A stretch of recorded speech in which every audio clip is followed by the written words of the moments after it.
Hello साथीहरु, फेरि पनि एउटा अर्को नयाँ भिडियोमा स्वागत गर्छु र यो भिडियोमा हजुरहरूले BBS first year new course chapter 4 accrual basis accounting को ओपनिङ इन्ट्री को फर्मेट को बारेमा आज डिस्कस गर्न गइरहेको छु र यसको फर्मेट को साथसाथै यसको ओल्ड इज गोल्ड को क्वेशन नम्बर 1 को सोलुसन पनि गरेर म हजुरहरूलाई यो फर्मेट एकदम इजी तरिकाले बुझाउँछु। इफ हजुरहरूले यो भिडियो लास्टसम्म हेर्नुभयो भने हजुरहरूले पक्कै पनि यो ओपनिङ इन्ट्रीबाट अथवा क्लोजिङ इन्ट्रीबाट आउने क्वेशनहरू मजाले गर्न सक्नुहुन्छ।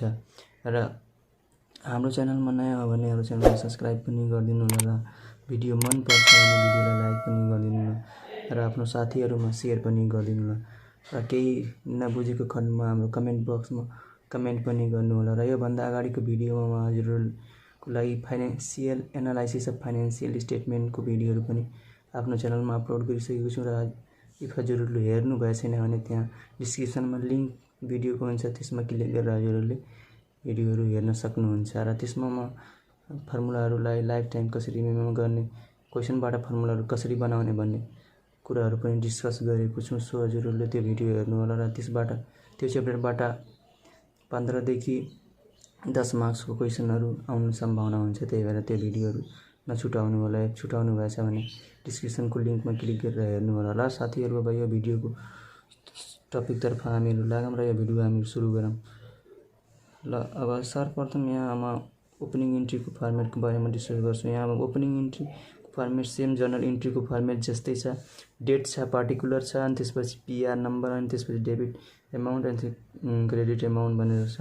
अनि त्यसपछि यसमा हाम्रो छ सर्वप्रथम assessed account debit, assessed account debit छ, एसेस्ड अकाउन्ट डेबिट छ। एसेस्ड अकाउन्टमा जति क्वेशनमा हाम्रो एसेस्टहरु हुन्छ, जस्तै यहाँ क्वेशन छ, अब यसमा भए जतिको सबै एसेस्टहरु हामी एसेस्टमा राख्ने, अनि त्यसपछि एसेस्ड अकाउन्टमा राख्ने। अनि त्यसपछि यो गुडविल अकाउन्ट पनि डेबिट छ। अब त्यसैगरी यसको मेन हुनु भनेको asset account to liability account हो, अनि यो ब्यालेन्सिङ फिगरको लागि गुडविल अकाउन्ट छ। अनि त्यसपछि यता तल क्यापिटल अकाउन्ट पनि ब्यालेन्सिङ फिगरको लागि छ।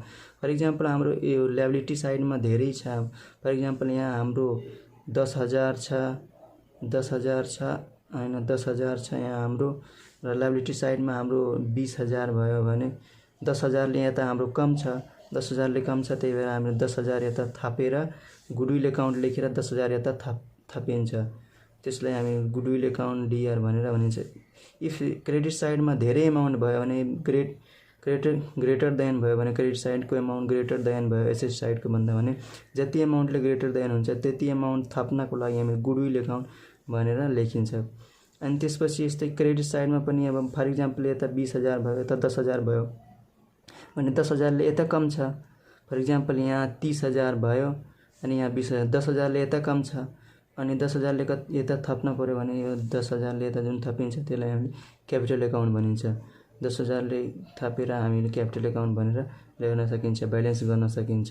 अनि त्यसपछि हाम्रो यो अमाउन्ट ब्यालेन्स यसरी नै यसको ओपनिङ इन्ट्री को इन्ट्री हुन्छ। अब म यो क्वेशनबाट हजुरलाई क्लियर गर्दिन्छु कि कसरी यसको इन्ट्री गर्ने। र यो हाम्रो फाइनल एक्जाममा 2 देखि 3 मार्क्समा आउँछ, कहिलेकाहीँ 5 मार्क्समा पनि आउँछ, कहिलेकाहीँ 3 वटा जर्नल ओपनिङ इन्ट्री अनि क्लोजिङ इन्ट्री अनि जर्नल इन्ट्री गरेर 10 मार्क्समा पनि आउँछ। सो साथीहरु, यो च्याप्टरबाट आउने सम्भावना धेरै छ। त्यही भएर हामीहरु अब यसको ओल्ड इज गोल्ड को क्वेशन नम्बर 1 मा भनेको छ the financial position of Kalika and bro on Baishakh 1, 2066 is as follow. Question दिएको छ। अब यहाँ जस्तै कालिका एन्ड ब्रो को वैशाख 2076 को यो फाइनान्शियल पोजिसनहरु दिएको छ। अनि क्याश इन ह्यान्ड में हाम्रो छ 20,000, फर्निचर में छ 50,000, अकाउंट रिसिवेबल में 74,000, आउटस्टैंडिंग एक्सपेंसेस में 4,000, कैश अफ बैंक में 36,000, अकाउंट पेबल में 34,000, स्टॉक अफ गुड्स में 26,000 एंड प्रिपेड एक्सपेंसेस में 8,000 भनेर। अब यसको म ओपनिङ इन्ट्री गर्न तर्फ लागे। यसको पहिलो सुरुमा ओपनिङ इन्ट्री गर्दाखेरि हामीले 1 नम्बर को सोलुसन गर्ने, सोलुसन गरिसकेपछि यसको ओपनिङ इन्ट्री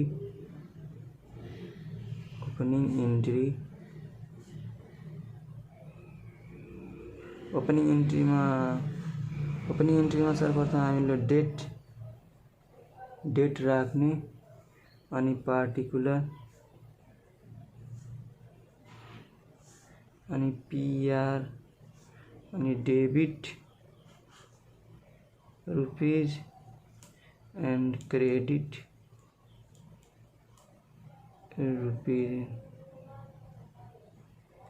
रुपीज गरेर राख्ने।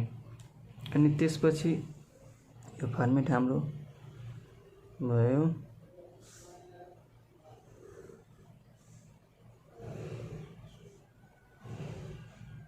हजुरले राम्रोसँग बनाउनु ल फर्मेट स्केलको युज गरेर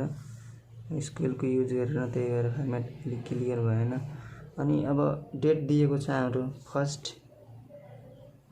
वैशाख भनेको फर्स्ट डे हो, त्यही भएर म फर्स्ट 2076 लेखेँ अथवा वैशाख 1 2076 पनि लेख्न सक्नुहुन्छ। अनि त्यसपछि अब हाम्रो यहाँ क्यास इन ह्यान्ड भनेको एसेस्ट हो, फर्निचर पनि एसेस्ट हो, एकाउन्ट रिसिभेबल पनि एसेस्ट हो, आउटस्ट्यान्डिङ एक्सपेन्सेस लायबिलिटी हो, क्यास एट बैंक पनि एसेस्ट हो, एकाउन्ट पेएबल लायबिलिटी हो, अनि स्टक अफ गुड्स एसेस्ट हो, प्रिपेड एक्सपेन्सेस एसेस्ट हो, सबै एसेस्ट जतिको asset account cash in hand furniture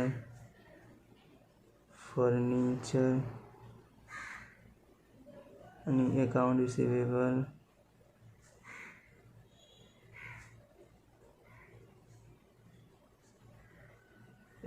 receivable अनि त्यसपछि हाम्रो क्यास एट बैंक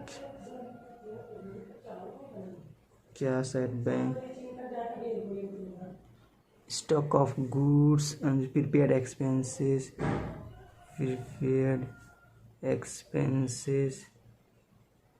यो सब हाम्रो एकाउन्ट भनेको डेबिट एकाउन्ट हो।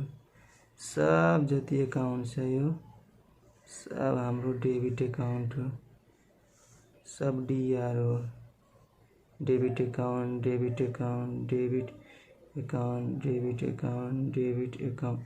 सब डेबिट एकाउन्ट हो।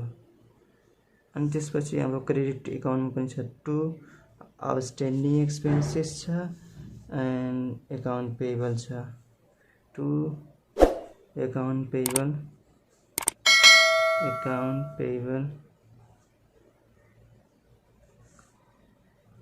2 आउटस्ट्यान्डिङ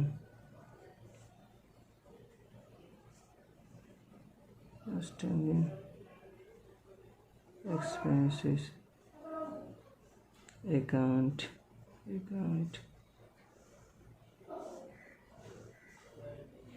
अब सबैको एमाउन्ट राखिदिने।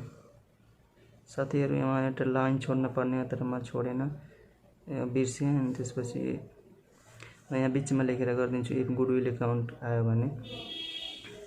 अहिले मलाई थाहा छैन नि के आउँछ भनेर। अनि त्यसपछि म अब यिनीहरूको एमाउन्ट पनि राख्छु। क्यास इन ह्यान्डको 20,000 अनि त्यसपछि फर्निचरको 50,000 एकाउन्ट रिसिभेबलको 74,000 अनि त्यसपछि हाम्रो क्यास एट बैंकको 36,000 अनि त्यसपछि हाम्रो स्टक 26,000 अनि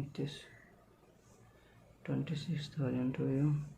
अनि त्यसपछि प्रिपेडको 8,000 अनि हाम्रो एकाउन्ट पेएबलको 34,000 अनि त्यसपछि यो हाम्रो 74,000 यो भयो। अब यो सबै एमाउन्टहरू एसेस्टको सबै एमाउन्ट जोड्ने एन्ड लायबिलिटीको सबै एमाउन्ट जोड्ने। पहिला हामीहरू एसेस्टको जोडौँ सबै एमाउन्टहरू। एसेस्टको कति हुन्छ, एसेस्टको जोडौँ 20,000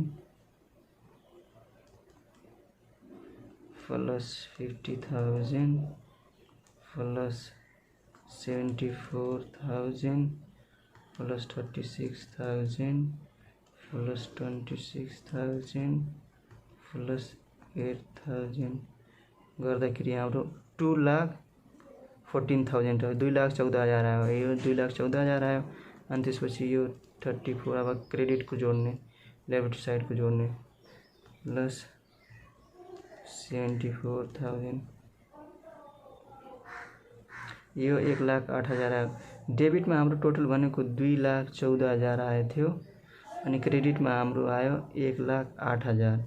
अब हाम्रो क्रेडिट साइडमा कम छ यानी कि क्रेडिट साइडमा हामीले थप्न पर्ने टु क्यापिटल अकाउन्ट भनेर हामी क्रेडिट साइडमा थप्ने कति अमाउन्टले थप्ने हो। अब हामीले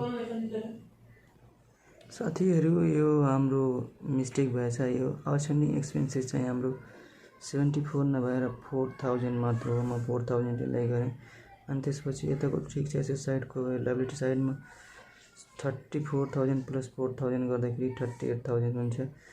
2,14,000 बाट 38,000 घटाउने भने टु क्यापिटल अकाउन्टमा हाम्रो 1,76,000 आउँछ। मैले यो मिस्टेक गरेँ त्यही भएर यो मिस्टेक आइरहेको थियो अनि मैले फेरि यहाँ हेर्दाखेरि यहाँ 74,000 लाई लेखेको रहेछु त्यही भएर यो मिस्टेक भएको थियो। अब यसलाई 4,000 गरिदिने भने टु क्यापिटल अकाउन्टमा हाम्रो 1,76,000 आउँछ किनभने हाम्रो एसेट साइडमा धेरै छ त्यही भएर हामीले टु क्यापिटल अकाउन्ट गरेछौँ। फर इक्जाम्पल हाम्रो लायबिलिटी साइडमा धेरै भएको भए हामीहरूले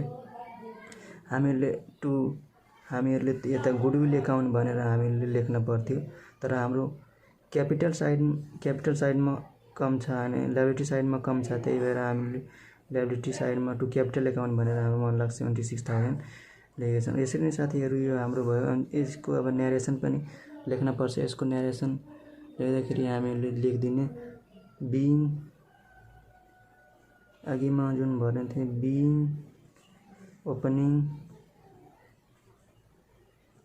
opening balance of assessed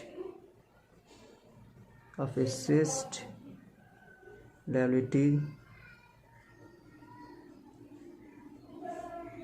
and capital भनेर यो भयो यसको न्यारेसन। साथीहरु being opening balance of asset and liability and capital साथीहरुले क्वेशन यो गरिसकेपछि एकचोटी सोलुसन गरिसकेपछि एकचोटी क्वेशनमा हेर्नु होला कुन अमाउन्ट के लेख्नुपर्छ। बाइचान्स मिस्टेक हुन जान्छ जसरी म यहाँ मिस्टेक गरेँ। अब आउटस्ट्यान्डिङ एक्सपेन्सेसमा 4,000 थियो म 74,000 राखेँ। यसरी नै हजुरहरुको पनि मिस्टेक हुन जान्छ त्यही भएर एकचोटी क्वेशनको अमाउन्टहरु पनि राम्रोसँग चेक गर्नु होला। सबै साथीहरुको त हुन्न तर कुनै साथीको हुन्छ त्यही एकचोटी हेर्नुहुन्छ भने अलि राम्रो हुन्छ। मिस्टेक भएकोलाई हजुरले सच्याउन सक्नुहुन्छ। मेरो यो सजेसन हो।